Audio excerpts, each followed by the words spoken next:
Hi darlings. Night 12కి పడుకుని ఇంత early morning 4:30కి లేస్తానని ఎప్పుడు అనుకోలేదు అసలు. మ్యాటర్ ఏంటంటే ముక్తేశ్వరం టు సూరంపాలెం వెళ్ళాలన్నమాట. మనకి ఎగ్జామ్ సెంటర్ అక్కడే, ఆదిత్య యూనివర్సిటీ.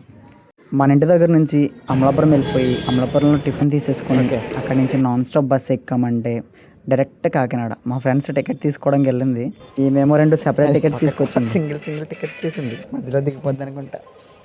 ఈమైతే సేమ్ సాఫ్ట్వేర్ ఎంప్లాయీలోనే వచ్చిందిగా. ఇది ఎర్రవంతం దగ్గర ఇంకొక స్టాప్ మాట. Non stop. అక్కడ ఎవరైనా టికెట్ తీసుకోవడం మర్చిపోయి ఎమర్జెన్సీలో బస్ ఎక్కేస్తే ఇక్కడ టికెట్ ఇస్తారు. కాకినాడ టు రాజనగరం బస్ ఎక్క ఈ స్టూడెంట్ ఎలా వచ్చిందో మనకు అసలు చెయ్యగదు. ఇక్కడైతే ఘోరంగా ఉన్నారు స్టూడెంట్స్. మరి ఎలా కుక్కుతాడో తెలియదు బస్సులో. ఇంకా కింద వెయిట్ చేస్తున్నారు కూడా ఇంకా బస్ ఎక్కడానికి. ఎలా అయితే వచ్చేస్తాం కాలేజ్కి. ఇప్పుడు ఉంది అసలేం జరదా. లోపలికి 1 కిలోమీటర్ అట్లా నడవాలి. ఇంకా ఫుట్బాల్ ఆడేస్తాను రా. మేము అక్కడ 5కి స్టార్ట్ అయితేనే ఇక్కడికి వచ్చేసరికి మాకు 9:30 అవుతుంది. 10కి ఎగ్జామ్. ఇంకా హాఫ్ అన్ అవర్ ఇక్కడ నడడానికే సరిపోతుంది మాకు. క్యాంపస్లో ఈ హాల్ టికెట్ నెంబర్స్ చూసుకోవడం ఇదంతా. ఇదే మా ఎగ్జామ్ సెంటర్, ఇదే మా భవన్, రామానుజన్ భవన్.